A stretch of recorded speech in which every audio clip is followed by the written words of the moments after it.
right, we're back for another episode of the Lakers Fast Break podcast. It's Gerald Glassford coming right back at you here from Lakers Fast Break. Pop Culture Cosmos, Inside Sports Fantasy Football, and Game Source. We truly appreciate everyone out there listening to all of our shows. And if you can, please give us that 5-star review wherever you get your podcasts. Plus, if you could like, share, subscribe, follow, or do anything that you can to support us right here at the Lakers Fast Break, Pop Culture Cosmos, Inside Sports Fantasy Football, Game Source. Once again, Pop Culture Cosmos, where we cover the latest news and trends in pop culture each and every week. Of course, the great folks at LakersBall.com. Be part of one of the great topics that they're always covering at LakersBall.com, including Ox 1947 himself, always a part of the scene there at LakersBall.com. Of course, the great things that you can catch at Lakerholics.com. Be part of the conversation there today at Lakerholics.com. You can see all the great trade proposals that LakerTom has devised. You can see the comments that our good friend Jamie Sweet, who is not here today, he's performing live right now at the Mar Vista Open Stage Revival on Venice. So when he's not doing that and he's not appearing on the show, he's writing for Lakerholics.com. Plus our good friends at the Hoopheads Podcast Network. And if you can catch all of that, it is sincerely appreciated. Well, the Lakers are almost ready to make that sigh of relief because the Golden State Warriors are up 3-2 as they head into Game 6 of the NBA Finals. We'll talk about that on the back end of the show, if it's going to be of great comfort, a great sigh of relief for Lakers fans out there, but we'll see what happens. The series is not over quite just yet. But there's some interesting news because there's always some type of news that pops up every week in Lakers land. And the latest news is not actually that great because the fact is it's not the news you really want to hear. That Anthony Davis, in a recent interview, stated that he had not touched a basketball, or shot a basketball, I should say, since April 5th. Now, he recently, this week, to his credit, got back into the gym and started shooting once again. But that's a clear 2+ months of not touching a basketball for a guy who did not exactly have the greatest season last season. I know it's been a hot topic of debate on First Take, with J.J. Redick taking one side as the NBA player and Stephen A. Smith seeing the numbers right there, or lack thereof, that he produced last year, taking the other. So I thought I'd bring the guys on today to talk about it. Plus, LeBron James, hot in the rumor mill about something that would, if it was me, if it was LakerTom, if it was Joe Soro, if we were any of us advising LeBron James, we would tell him the same thing as well. So it goes into the no-brainer category. But we'll talk about that rumor coming up in a bit here as well. It is Joe Soro, first off, from LakersBall.com. And Joe, we're going to talk about AD first. AD, of the sparkling 18% three-point shooting last year, did not touch a basketball for over 2 months. Do you find this a problem, or do you find this of any concern? Or, with these off-season, the way that these players navigate their way through their off-season each and every year, is this just okay now that Anthony Davis is back in the gym training for next season? When you're in the results business, the only thing that matters is the regular season and playoffs. What you do in your personal time and your preparation, it makes no difference to me. However, it's bad optics. Yeah. You are you had your worst shooting. I'm assuming he's had his worst shooting season this last year. I think he shot 18% from three. Yep. His patented, 15, 18 footer that would normally go in was not going in. Yep. Usually when you get older, you rely on that shot more, and you should be better at it. It's your athleticism that runs out at some point.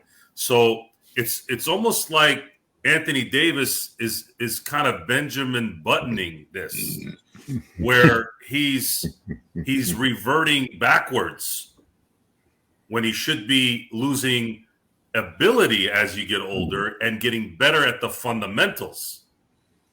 And to me, when that happens, there's a focus problem. There is a want problem. Does he want to be great, really great, not just good, really good? And we have beat the living bejesus out of the word great, icon, the best, GOAT. We have absolutely taken those words and flushed it down the toilet.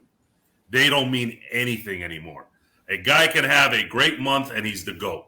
Now, a guy can do something for even through 2 or 3 years and he's the greatest player that ever played. And they're comparing him to this. I remember there was this like a 2-year window, and it was right after Gilbert Arenas scored 60 at Staples against Kobe and the Lakers. And they were talking about how he might be one of the greatest scorers of all time. And I'm sitting there going, oh, my God, people, come on. So it's not something that just started now. It's always been there. And the one positive thing about AD kind of setting the stage for the sports commentators is they're finally stopped talking about the greatest this and the greatest that. It actually got them away from that overused, overplayed, no talent subject, because it was starting to veer into, is Steph Curry on the same level as LeBron if he wins the title? They can't just say, is Curry going to win his 4th title? And can we talk about him winning his first Finals MVP? Something different a little bit, not just the same old thing where, okay, if this guy wins, is he going to be the greatest? It's all they ever talk about. But with AD, you can sense it in his personality. He's a very, very bright person. He knows who he is. He knows what he wants. I admire that part about him. That's why I liked him a lot. But as of right now, if I had to sit down with him and tell him something, I would tell him, you look like you are satisfied. Are you satisfied? Because if I'm the general manager of the Lakers or the owner, and he says, and it'd be one of those things where I need a legit answer. Like, you got to explain to me. If it's no, you got to convince me. And it's not likely going to be convinced. I'm not going to be convinced in this meeting. It's got to be like during the year. And then if you lied, I'm going to know this coming year. I'll give you a buffer for this year. Injuries kind of derailed you, fine. But as of right now, I'm seeing things that don't connect. Do you care? Are you over it? Are you satisfied? If you are, then I'm going to be honest with you. This is something that Jerry West said.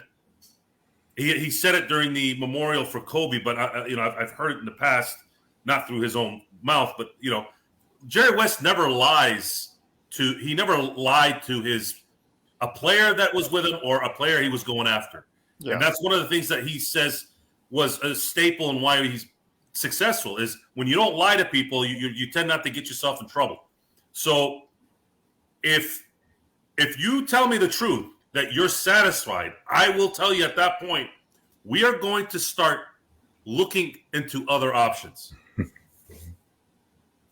Well, because if you don't give a crap, this is the LA Lakers. Yeah. This is not the Charlotte Hornets. This is not Memphis Grizzlies. We're not going to just be happy because we have Anthony Davis in his prime and LeBron.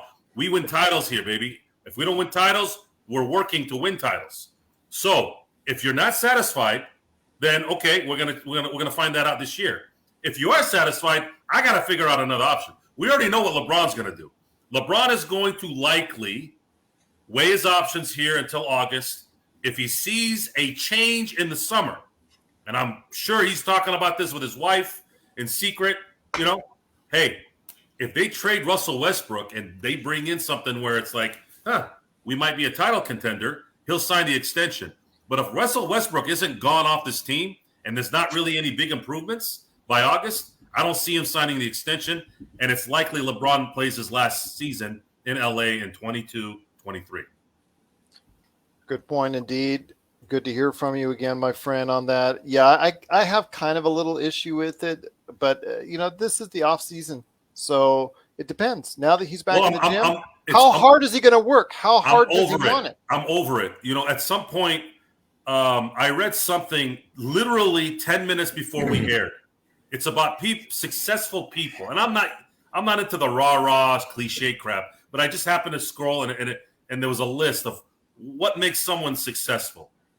The first one was letting things go, not being so entrenched in your mind, someone screwing you over or something that's just bogging you down, and you just let it go. I'm at the point now with LeBron and AD where I'm gonna let this play out because I'm not gonna stress over it. It's from a sports standpoint, of course, not in my life. Because if he don't give a crap, why should I? Why am I gonna bother myself at this point? If you don't give a crap, I'm not.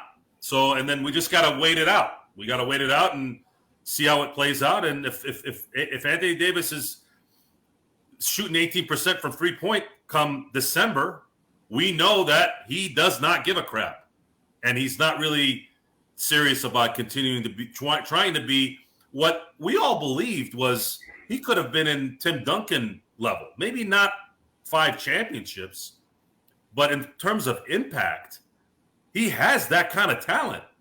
Actually, more. He has more physical talent than a Tim Duncan. But Tim Duncan had this. He doesn't have that. At least a notch below Tim. You can't expect people to be like Tim Duncan. It's not fair.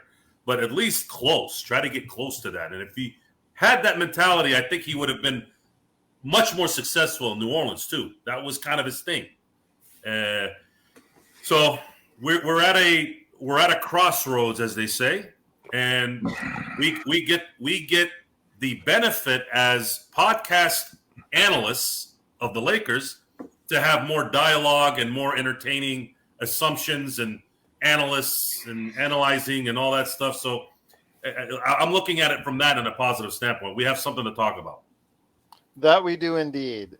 Always something to talk about here in Lakers land, but also here today to talk about possibly this being a concern. Maybe it's not. Again, it all depends. I agree with Joe. If he's 18% in 3-point range come the end of the year, that's going to be an issue. And a lot of people are going to point to those comments that he made earlier this week in regards to that. But we'll see what happens. We'll give it a chance. We'll see if AD can go ahead and become the player that we know he can be. But also here today, talk about what's going on with the Lakers, AD, LeBron, hopefully a win for the Golden State Warriors to keep the Celtics at number 17. Good man indeed. Please go ahead and check out his great articles today at Lakerholics.com. It is LakerTom and LakerTom. A couple of names have been taken off your list of potential trade targets, with both JaMychal Green being traded to Oklahoma City and also Christian Wood in a deal, which I think that Dallas really got a good deal on in regards to the first-round pick for this year and 4 expiring trade contracts going back in the deal, none of which are really good rotational players at this point in time. But your thoughts centering back in on AD and his comments that he did not go ahead and touch a basketball for over 2 months. Well, it's interesting. There was such an uproar on Twitter that I think less than 24 hours had passed, and AD somehow had already had a training session with lethal shooter Chris Matthews, who's a respected trainer that KCP and other controversial players. I heard as well. Yeah, so it was. It's the power of Twitter, man. That AD came back, and actually, when you get down to it, you have to. It's really a smart move, and the thing with Anthony Davis is that not only in the bubble, but also during that championship year, he shot the ball better than he ever has before. He was shooting in the mid 80s for free throws. Yep. And this was a guy who'd been traditionally a low 70s free throw shooter, and he was shooting 85%. Remember that game against New Orleans? I think he went 24 for 25 or something. Yeah, I know. Some ungodly number. He's got a shot there. He didn't miss a free throw in the finals until the last game. Let me finish. Yeah, sorry. What Matthews is going to do is he's going to look at film from that year, and he's going to compare the mechanics that AD has had during that year with his current mechanics. Yeah. And so I think that is just really a real important move, because that's the kind of help that he needs with his shooting, because he's not a guy who can't make those shots. Even though he wasn't a prolific three-point shooter early in his career, he was deadly from two. So, I'm very positive about that. And, AD, yeah, you screwed up by making that comment that you didn't take those shots, but you made up for it by going out and getting a hold of Chris Matthews. And I think I expect good things from him. As far as the comments about whether or not that is indicative or what is the problem with AD, well, he obviously didn't come back. And the thing you have to remember about both of the last 2 years, not only for AD, but for LeBron, is that they were all injury spoiled. And there's nothing that anybody who's been an athlete, whether it was high school or college, when you get injured, man, it just throws that whole year off. You lose a year coming back, and you lose confidence, you lose rotation, you lose minutes, you lose rhythm. And that was really the problem that AD had in both of those seasons. Now, there are two kinds of guys who come off a championship. There's a guy who comes off a championship and says, boy, I really like that, and I'm going to do it again, and I'll do whatever I have to do that. And there's a guy who comes off of it, and he's pretty happy and proud of himself, and maybe he slacks off a little bit. I don't think we can make a judgment as to whether that was what happened to Anthony, because he did have that short turnaround, after playing in the finals, and boom, then, it was only a year and 7 months ago that they won the championship. So I can't assume that or attribute to him a lack of desire. But what I do have a feeling for very strongly is a couple of things. One, LeBron's support for AD, which he's come out very strongly for, and also Darvin Ham basically saying that everything's going to this whole year is going to come down to AD. He's the guy who's going to have to carry this team this year. And that brings me to the whole Stephen A. Smith thing. I'm not a SAS fan, but he made that interesting comment that if healthy, he would take Anthony Davis over Nikola Jokic, over it was just an amazing list of people, superstars that you would name. The idea that all of a sudden here's somebody who would come out and say, hey, wait a minute, because if you count both sides of the ball and you look at the game that he has, he's a player who basically can impact the game like no other player can in the league. And that's what people thought of him at the end of the bubble. That's what everybody thought and expected. And we've been expecting that for every year. We've been expecting it since we got him, that he would eventually eclipse LeBron, that him in his prime had to be better than LeBron at 37. Now, LeBron has had something to say about that, but injuries really have clouded that picture. So you come to the question about what does that mean for the Lakers? The trades. Christian Wood was a big player that I've always coveted for the Lakers, but I didn't really expect the Lakers to pursue him simply because his defense is pretty suspect at this point in time. And he has had some attitude problems, and I don't think that that's a good fit for Darvin Ham rotation to put a player like that in there. And it's interesting because the Lakers did make an offer for him at the trade deadline and almost had a deal. They wanted a pick, basically. They offered none in THC for Wood, and the Rockets said, include a pick and you got him. The Lakers obviously didn't want to spend that pick, and there's this misconception going around that the Lakers are hanging on to those picks. They're not hanging on to any picks. They might not trade those picks or give up those picks as sweeteners in a deal for Russell Westbrook, but they're not gonna exercise those picks in 2027 and 2029. They'll be traded well before then. They'll trade them for players. That's the whole purpose. Is you don't want to trade them for to get rid of Westbrook. You want to trade them to bring a good player to the team. And Christian Wood have been a player who they could have used a pick to do that. Now, whether a 2027 pick, we probably would have had to make it unprotected to make it compete with a number 26 pick or 27 pick this year. But obviously, Houston is doing the right thing because they're going to get a great player in the number 3 pick. They've got some great young talent. But 4 expiring contracts come off. So they didn't want to take it. They didn't want to take back any contracts. They didn't want to. They did that smart. It was basically a trade of a draft pick. They traded a guy who averaged 20 points and 12 rebounds for a number 26 draft pick. That was a steal. Well, For the Mavs, but the Mavs. One of the Mavs' problems has been their defense. I don't know. Christian, he can provide some rim protection because they have none of that, and he's a pretty good rim protector. But he's very light, and he doesn't weigh 200 pounds. I don't think. But I think he does play ferociously, though. He can throw down dunks with the best of them, and he can't shoot from the outside. And he shoots from outside.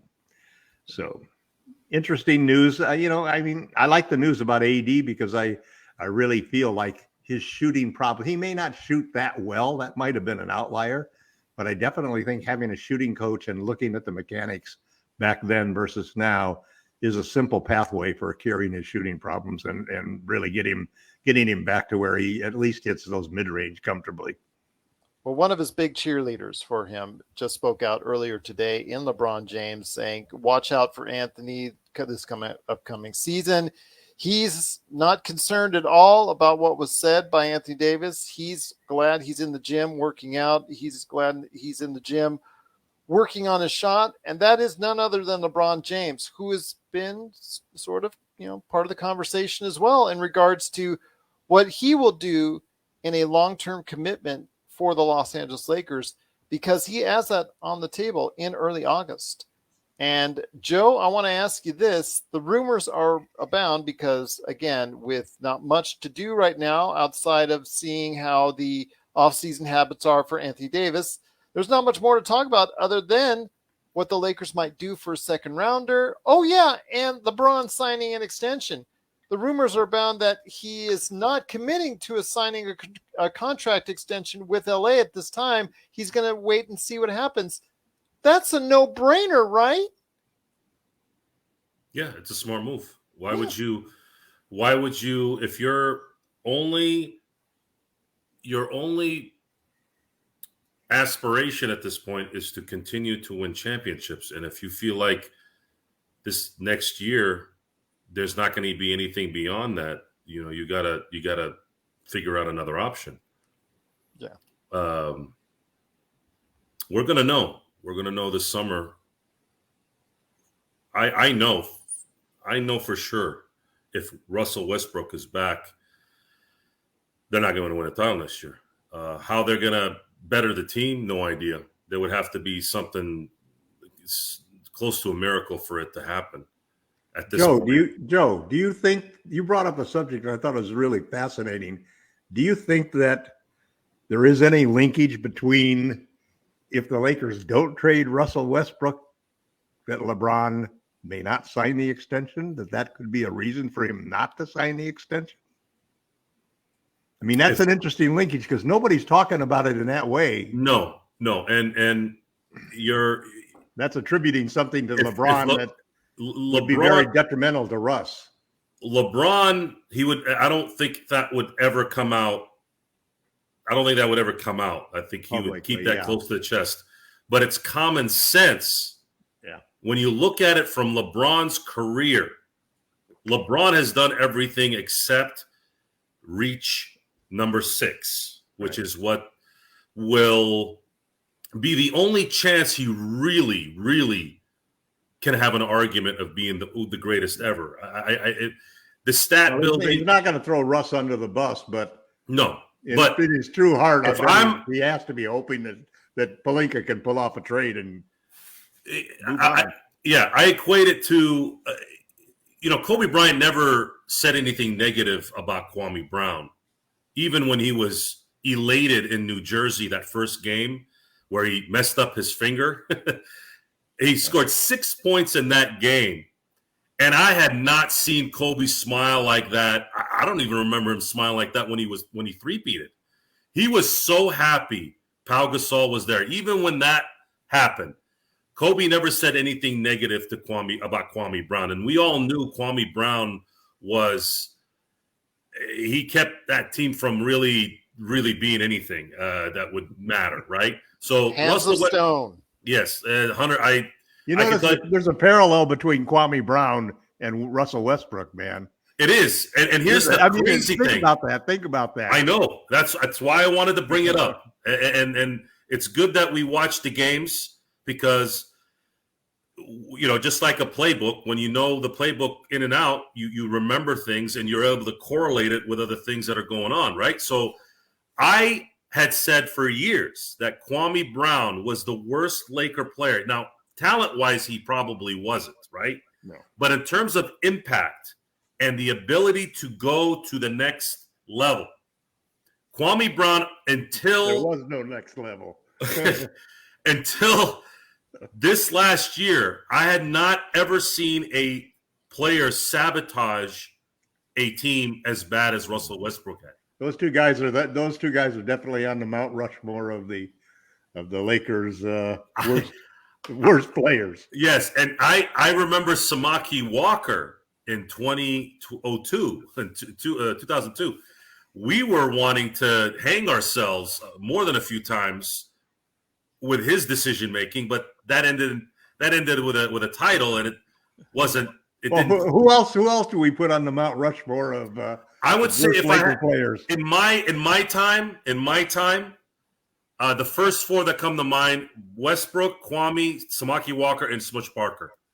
Oh, Smush has got to be on there. Yeah, Smush would be unanimous. It's got to be four guys. I hate to put Walker on there. Right? I mean, because he's not in the class of the other three. No, and there must be somebody else. I mean, those three are pretty dramatic. Okay, well, some have said Luke Walton, but see, Luke Walton. Luke was a good Laker. Samaki wasn't bad. It was bad at that time. There was never the expectations on Walton. Let's put it that way. As a second round pick, there was never the expectations on Walton. No, he overachieved. He was the white role player that him and Kobe were the only reason why they won a game in that 04 finals. Well, you also thought he was going to be a starter. The way he played in the playoffs that year, it's because his body broke down. His rookie year, he showed a savvy, which he always had, and a smarts as a player that you don't see. But his body didn't let him. I got to hold off on Samaki. I don't want to dump that guy into the same broth as the other three guys. I mean, between Smush, Kwame, and Russ, I mean, that is a total destructive crew. Imagine the three of them playing in the 3-on-3 league. There's no one else that in terms of frustration. There may not be anybody else that falls into the category of those three guys. We have a Mount Rushmore with only three guys then at that point. Yeah. Well, we'll save a spot. We'll save a spot for the next major. It's a smart move. I could nominate DeAndre Jordan for that spot though. There you go. He was the space that he used, the minutes that he ate up for us. Yeah, but he was only on a minimum contract. So should be expecting. If I was better at Photoshop, I'd put together the photo and write an article tonight. There you go. All right. But your thoughts still, again, on LeBron. I don't think that there's a problem there. I think this is something that's a non-news story. It's just clickbait. I think that with LeBron, I would wait too. If I was advising LeBron, I would wait for him. The league basically makes it a rule that it's tampering. They cannot, the league nor the player can discuss an extension until the extension is eligible. Yeah. That's been published and put out there. And so this is suppositions. The truth of the matter is that the Lakers and LeBron aren't going to publicize if they've talked about it. And but I think back about the big hullabaloo we had when during the All-Star game when LeBron was praising every general manager but Rob Pelinka and dropping hints that he was going to join this team or that team. And Clutch, and there was sort of like a big clash between Clutch and the Lakers as an organization, and a lot of discussion, on the blog and in the media about the value of the Clutch relationship. I think the outcome of that, based upon the fact of the comments that Jeannie Buss made, that doesn't matter whether LeBron signs the extension or not, we're going forward in the same manner. He is our superstar. We expect that he's going to re-sign. We expect that he's going to retire a Laker. And LeBron James came back with saying, I am happy with Los Angeles. I don't intend to move anywhere else. I might be tempted to play with my son Bronny at some point down the road, but I'm a Laker, period. I think that's where we're going to end up. I think that the Lakers, first off, aren't going to be as dumb as the Cleveland Cavaliers did and take on a 5-year contract from somebody that's worth only 1 year. They're not going to do something stupid like that. They're going to slit their own throats. I think that they're going to use those draft picks for players, probably, rather than dumping Russ. And frankly, I think personally that as long as LeBron and AD are still going to be here, we will never have the cap space to bring in a free agent superstar. So as long as they're going to be here for 3 more years, I would waive and stretch Russ and eat the $15 million a year, because we're not going to be free agents and we won't have the free agency ability to do that at any rate. I sure wouldn't bring back the player to the team because he's been a cancer. Because if you think you're bringing him back, what you have to figure is it's probably a 50-50 bet that he will be such a bad influence in the locker room that you're going to have to send him home. You're going to have to accept that if you make a decision that you were really going to bring him back. You're on mute, Joe, just to let you know, but I can't do the wave and stretch thing. I cannot do it under any circumstance, especially with only 1 year left on his contract and $47 million coming off the books. That is just, to me, just even if I ate the contract, even if I didn't wave and stretch him, you're gonna you're risking sending home. There's a point at which you will have to send that sucker home. I'm sorry, I can't. The only way you would have even gone that route where you had to stretch Westbrook is if you know for a fact you are a title contender and you're getting talent by stretching it. Just like the dang thing was just more of just the fact that we signed them for what we signed them for. I think that was always there. It was more of just but they did it because when they stretched his contract, they got Anthony Davis and LeBron was there, and they ended up winning a championship. We were trying to sign free agency, and then see that killed us because we were trying to create cap space to sign free agents during that entire period because we were a rebuilding team. We're not a rebuilding team now. What I mean, you have with LeBron and AD, you're back into the whole situation of throwing away your entire roster and building from scratch, brand new, with no continuity, with no identity. It's a foolhardy thing to do. It's not the way you build in a championship dynasty. You build a dynasty by replacing key parts as you move along. Not just 2 players, but like keeping 5 players, a core of 5. Then you rotate out the rest of the team. The truth of the matter is I'm the ultimate optimist, but man, it's 100-to-1 shot that we win a championship next year. It's a 2-year project at the best. We screwed up in that we didn't value youth. Nope. We were upset that Kuzma wasn't the next Rashard Lewis. Let's just say that, because that's kind of the ceiling that I saw with him. We didn't value KCP. We didn't value Caruso. These guys are young. They're seasoned. They know their roles. Kuzma he's still young. He could still improve, We didn't value that. And it really, really bit us in the rear end. This time it really... Well, look at what we valued is the other, that's half of the problem. The other half of the problem is the people we valued. Andre Drummond, They see DeAndre Jordan and what they thought Avery there. Bradley. What they thought there was Dennis Schroeder. They thought that Drummond would be.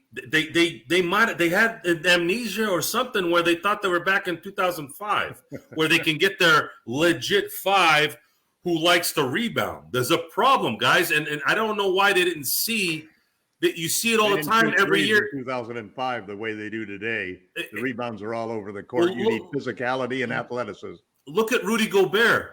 Look at Bam Adebayo. These guys don't. I mean, Adebayo is a better shooter than Gobert, but if you draw those guys out, you can play them off the court. You can play them off the court. It's the rebounding center is over. You have to have a stretch center who's got some ability to take some pain throughout the year. And thank God we hired somebody who runs a system that demands a stretch center for a finally effort. For who? But who? After years of Byron Scott and anti-analytics, old school fools who still wanted low post centers. It's gotten to the point where you're limited on the special talent. Who's there? Who is out there that? Well, and we didn't win a title. Minimum salary. We did not win a title.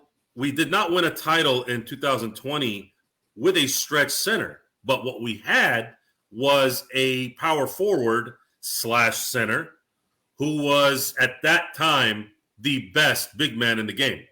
And and had the best 3-point shooting stretch of his entire career. Hit a game winner. Yep. Shooting that 3.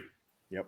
But I also want to make sure and mention that, as has been mentioned and whispered amongst the other team governors that are around the NBA, about how the Golden State Warriors on the verge of an NBA championship, who have spent more by far than anyone, and it's going well into the luxury tax. Next year, the odds-on favorite right now in Las Vegas, if they're healthy, will be the Los Angeles Clippers, who are also the number 2 team in spending and also will be well in the luxury tax. The Lakers have to see that as, do they have to spend more, or do they have to go over the luxury tax? The thing is, they have to, whatever amount of money they spend wisely, because 2 of the same teams in their division are going to be 2 of the best teams in the NBA next season. Who's the second team? You hope that they've learned the lesson from the criticism that they got. Phoenix and the Clippers again. We're gonna have to hear about the Clippers. You're gonna have to clear the Clippers because of Las Vegas. I've already seen the lines, my friend. I've already seen that the Clippers are being considered the favorites with Kawhi and George and who they're signing up as far as is concerned. They extended. You throw Covington in there and bring back George and Kawhi, and this team is loaded. The day those guys are relevant. Norman Powell is also on the team. Remember, he's done well for them. The day that the Clippers are relevant will be the first time ever. So until I see it, they mean nothing. Okay. There's always something. We're now in a reality that has the Boston Celtics contending to win their 18th championship. They're contending. Make the damn playoffs. They're contending because they stuck it out with their young guys. And if we're going to have to go through the Warriors for the next 5 years, and that's not an easy challenge. The best thing that happened to the Lakers was the demise of the Warriors. The Warriors are back, and they're going to be better next year. And they'll Joe have Wiseman back. It's just ridiculous. But you got to remember, Joe, that the controversy regarding the owner Robert Sarver in Phoenix might be elevated a little bit, especially after an employee left in regards to his situation there. Plus, DeAndre Ayton, his unsatisfactory attitude because of the fact he really didn't like the way he was being played in the playoffs by Monty Williams. That could be a situation. Plus, he also has a contract extension that's due. That he wants the full max. Not sure that, and I don't think that Phoenix really wants to give him the max. That's going to play out over the summer. That could be some turmoil right there. That could be something that, and of course, with Chris Paul, could we start seeing some real declining returns after what we saw in the playoffs as well? Those are things to understand. But again, it's an if. But Las Vegas is, really starting to lean on the Clippers as being a favorite for next season with the lineup that they've got if they're healthy. I'm just telling you, right, it is. I know you say they're irrelevant, But I'm going to tell you right now, it is something that people and Lakers fans have to be aware of. And that's something that the Lakers are going to have to be aware of this season when they go out in the draft and they try and get a second round pick or picks, when they go out into free agency, and they also have to consider that as well. We are going to have to wait here, hopefully, just one more day so that we can take a deep breath. The Clippers mean nothing to me, and I'm sure a real Laker fan shouldn't have that matter at all. The issue at this point, beyond the Lakers roster for next year, is the Celtics have to lose one of this next two games so that we can at least go into the future, the near future here, and not worry about needing two again to pass the Celtics. And I believe it's going to happen. I believe Golden State's, if we're talking about Byron Scott. Game 6 or Game 7? They've manned up. Okay? 6 or 7. 6 or 7. They've manned up. And we all think a young team is going to be back. Oh, the Celtics are going to be back, and because they're young. And yet last year, Milwaukee's probably going to win another one. Look, there are plenty of guys that I've watched in my time that only really made it to the finals once. Guys like Patrick Ewing, guys like Charles Barkley, Karl Malone and John Stockton only went to 2.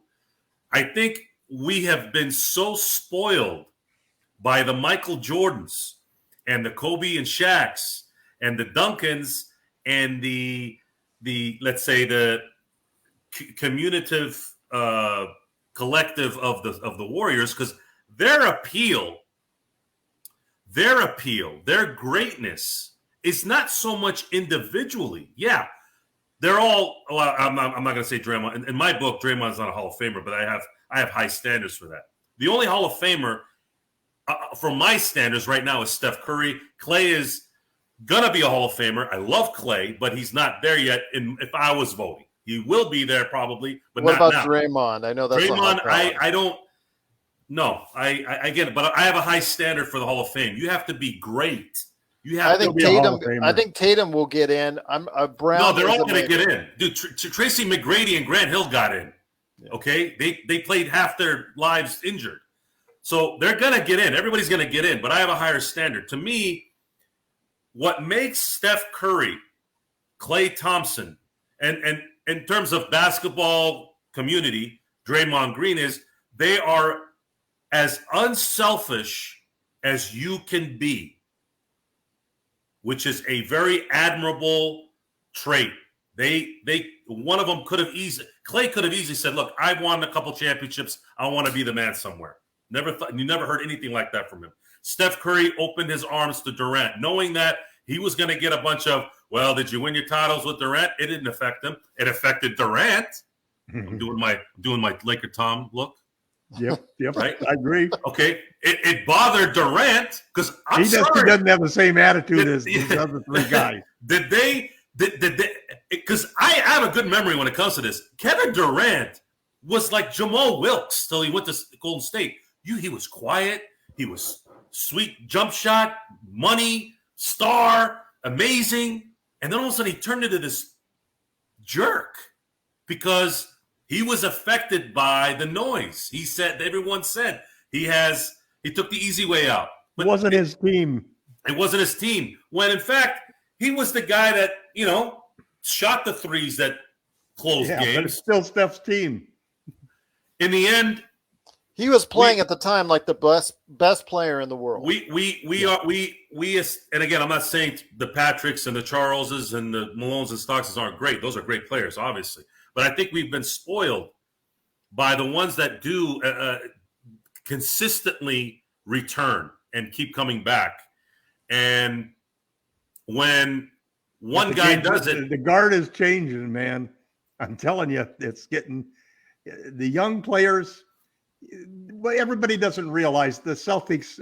Why are they losing? It's their first time here. Look at who they're playing. Draymond, Steph, and Clay been here before. They won championships before.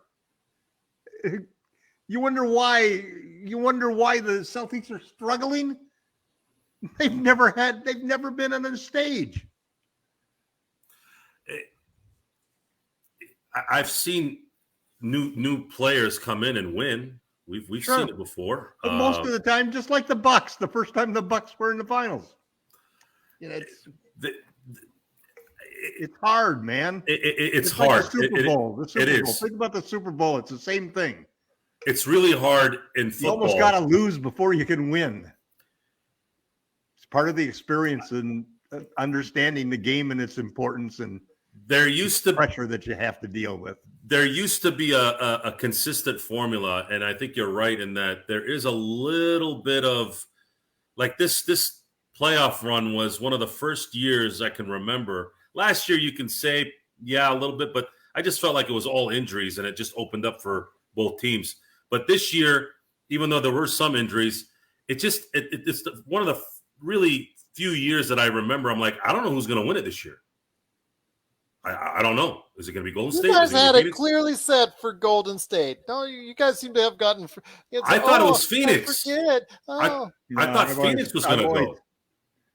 I'm talking about your recent Golden picks. State was the team you had to fear. My recent picks are it's a biased pick. If they weren't playing the Celtics, I would have. I don't know who I would have picked. You never know. I mean, Steph Curry went 0 for 9 in this last game. I don't know. Is he going to show up tomorrow to make shots? Is he going to be? Let's find out. Let's find out. I've never seen Steph like he was yesterday. I mean, that was really odd. Well, what are your thoughts on this? Okay, it looked like Game 7 and 16. It looked exactly like that, and he's done that a few times. It's not the Dubs have been blown out of a couple of games. I mean, blown out by 30 points, and. This is talk about the Lakers being careless with the ball and so forth. Both of these teams are both guilty of it. It's really like the points off a turnover determines who wins the game. I think that can the Warriors actually win in Boston on Thursday night? Tomorrow night. They have, and I think they should. And they should, because you don't want. I know for a man, they don't want to go back to San Francisco. You don't want to be playing a Game 7, because in a Game 7, anything can happen. I mean, look at the way these guys started. They missed the first 12 threes. The Greenies did, and then they hit 12 in a row. Yeah, they hit 8 in a row. Just let you know. Or 8 in a row. I mean, they're streaky, and that's but their MO. When it comes down to the clutch time of the game, a lot of it is the decision making and the ability of the Warriors on defense to pack the paint and still contest the threes. Because what's happening is every time they drive the paint, Brown and almost everybody on that team, Smart, definitely Tatum, have trouble finishing underneath, have trouble passing the ball. Wiggins is giving them problems. And Wiggins is a problem, but also you notice that a lot of the time what you're seeing is Peyton on the floor. Yep. And in that game, one of the reasons they won was Curry was not on the floor for a good portion of the time. The three guards, think of these three guards, these three players guarding you. You've got Peyton and Klay Thompson and Wiggins. That start of the fourth quarter set the tone. Man, I mean, that game. Put them with Draymond. They've got such good players, such depth that they've really done. Man, I tell you, it's so hard living in Northern California, being a Warriors fan. I'm rooting for the Warriors, of course, because I want to beat the Celtics. But I love the way these guys play. I really don't play more that way. I don't actually. I think the 3-point shot is. It's the egalitarian nature of the offense that it's not designed. It's designed for the open man to take the shot. I'm not a fan of the 3-point heavy basketball. It's not a pretty game to me. And Steph Curry's struggle sometimes is because people play much tighter as the playoffs go on, and it's going to be the degree of difficulty and the pressure of having to make those shots go up as well. It's just harder. It's harder for. Well, and the Celtics have been challenging him on defense. I mean, they have really hunted him. But they're running out of a. You could see that they're run out of gas. They're the young team. They had 3 days off. Don't give me this run out of gas BS. Hey, come on, man. I don't know what they're cardiovascular. They shouldn't be out of gas, but they why are they tired in the third all the time? Why are they tired in the fourth? Except for game one, I don't know. Other than the fact that they run out of gas, the coaches playing them without taking them out of the game. You have to also factor in, Tom. It's like a boxer. Okay, a boxer might be in great physical shape, but you also have to factor in the second championship fight. They learn a lot more. Well, you have to understand that there's also a few other things that are happening. For example, the pressure takes a lot of energy from you. The fact that you're getting punched takes a lot of energy out of you, and then you're punching. So it's not just the fact that their lungs can handle it. It's a stress thing. When they were talking about, and it's been building up series after series after series. The longer this goes, the more the pressure. Kevin Garnett said something about Game 7 in 2010 that put it perfectly. He goes, "We could not move. Well, look we at could not move. Experiences. They were so tired, and you saw it from both teams. Kobe might have not been tired, but he wanted it so bad. His fists were too tight.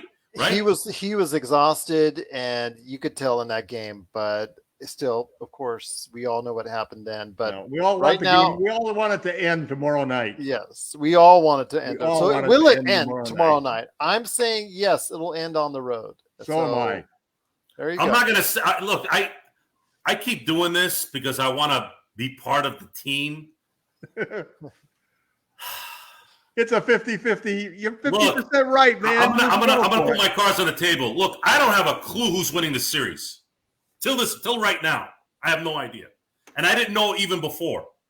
I like the Celtics team. I like how they play. I like Udoka. I like how he is. He looks like a guy that they run. You know what? They're comparing the Warriors and them. Here's what I really hate. I hate ISO. Their ISO offense. Their entire offense is isolation. Even Marcus Smart, it's isolation. It's drive to the basket and pitch out. Isolation basketball. It's all their talent will allow them to do. Watch the Warriors, the difference. Watch Curry when he's off of the ball. It's amazing. The guy, he will pass to another player to get a better shot off of his shot. It's this entirely different system that always has motion and movement, especially off the ball. And it's so much more pleasing to me as a player and former player and coach than any isolation-oriented basketball team, such as the Lakers were last year, and the Celtics certainly are this year. Well, once again, it is the Lakers. We always talk about them, but on the verge of hopefully still staying tied with the Boston Celtics. Hopefully, the Golden State Warriors will get it done sooner rather than later. Well, Golden State is a title away from passing the Bulls for third all time. 7, is it 7? I think. Yeah. Okay, well, that's still 10 more. I'm so excited. Yeah. Well, listen, even if the Celtics don't win this year, they will have this experience. Will make them the best team in the East next year. The Celtics? They're gonna have more chances to win number 18 in the next decade than the Lakers will. I think they have a problem. I'll tell you what the problem is. Jason Tatum needs to go up another level. If he doesn't, it's likely I don't know. He's only 24 years old. At 28, he's got to be a different player. He needs to get to another level for me to kind of buy into that. And then you have to also factor in, let's say if Chris Middleton is healthy next year and you got a Giannis still in his prime, and if they add a couple players, they're going to be a problem. It's easy to say that they'll be back, but that's not true. And Miami's still good, and half their team was injured. Miami still has the same problems that they had before. You know, everybody keeps talking about the Miami culture, and that's an admirable characteristic of the team, but they just don't have the horses to win a championship, in my opinion. Look at us. Our minds are already wandering towards next season, and this season is yet not even finished. Yes, but we'll wait and see. Hopefully, Golden State Warriors will get it done to help keep the Boston Celtics at 17, tied with the Lakers on World Championships. Yes, they'll be so scary, 10 championships behind the Lakers if they win. I'd rather have that than the All-Star. I had a guy online who yapped. This is my favorite response. This is my favorite post is once in a while I'll hear the Lakers don't have 17, they have 12. You don't count the Minneapolis titles. I said, oh yeah? How good are you with your history? Do you remember what happened to the Celtics and the Buffalo Braves in 1978? I hear silence after that every time. I love it. I love it. For those of you who don't know what that is, they switched teams. The Buffalo Braves and the Celtics switched teams. So if you guys want to play that game, then you guys only have 5 titles. Sorry. 5 Larry O'Briens. That's it. Not 17. So go home, put your whatever those shirts were with the "We play for 18" and make sure that you Dad, we play for 18 shirts? Make sure that hopefully by tomorrow you'll be scribbling 2022 Eastern champions. And it'll be 17, what would it be, 0.1? 17 and a half? You count it as a half? It's 0, right? Yeah. So I love knowing what I know so that I can tell people what they don't know. That's the fun part about being knowledgeable in this thing. And that's the fun part about being part of the Lakers Fast Break podcast. Blasphemy Joe. Kenneth Stone is in the comments. Blasphemy Joe. If the Warriors win, so be it. The whole Western Conference wasn't healthy this year. Still, comments right there for you from Kenneth Stone. What's blasphemy? That the Warriors will win?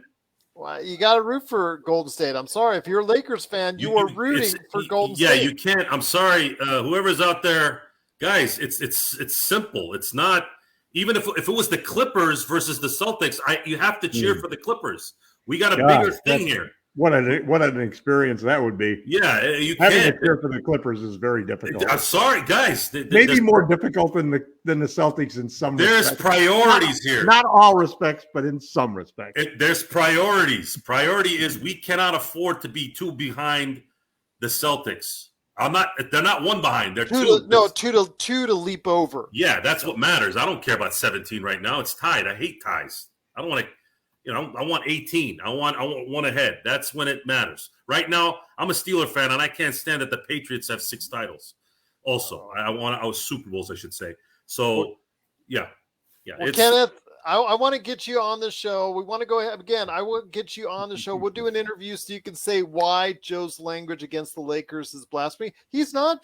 If you've been listening to the show, he's been actually very supportive of the team and what's coming up. They still have a lot of changes to make. Of course, there's the Russell Westbrook decision, which I know is very polarizing. I want to hear your thoughts. I know you're a big supporter of Westbrook, so I want to get you in on a conversation. Who? Russell Westbrook, yes. Who's a supporter of Westbrook?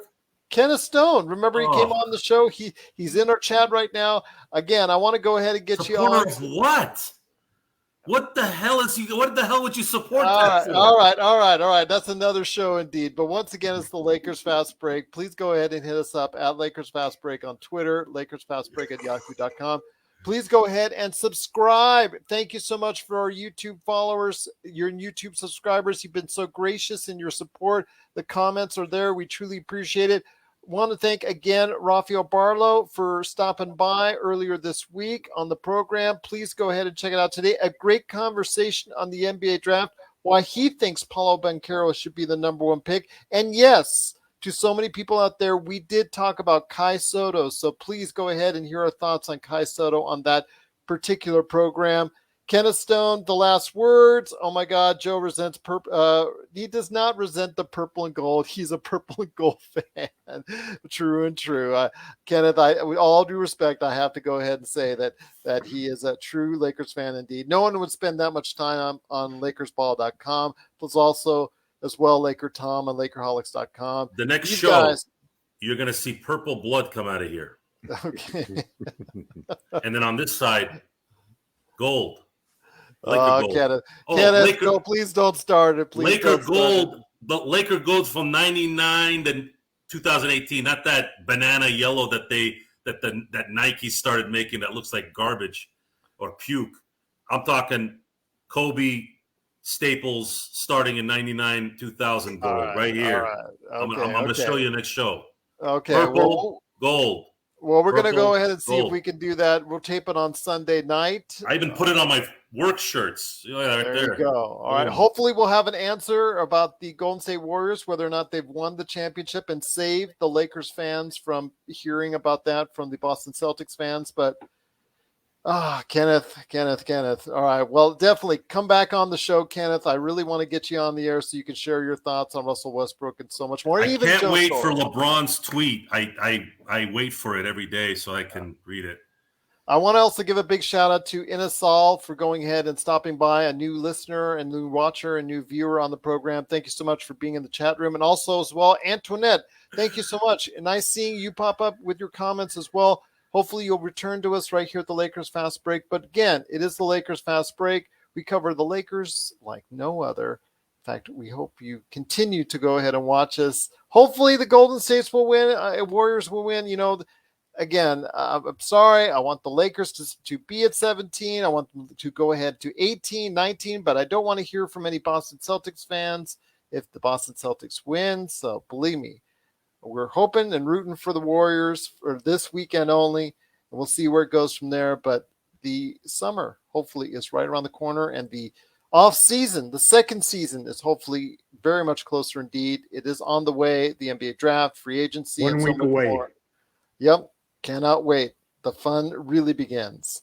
I bet Joe wants the Wizards to win. What? Kenneth, come on. Now you're just trolling. Indeed. Once again, thank you so much for everybody, including Kenneth. Please come back on the show, Kenneth. We'd love to have you on. But please, everyone out there, if you have a question for us, at Lakers Fast Break on Twitter or LakersFastBreak@yahoo.com. Well, once again, we'll be back next week. We're looking to go ahead and tape our show on Facebook, on the Lakers Facebook channel on Sunday night.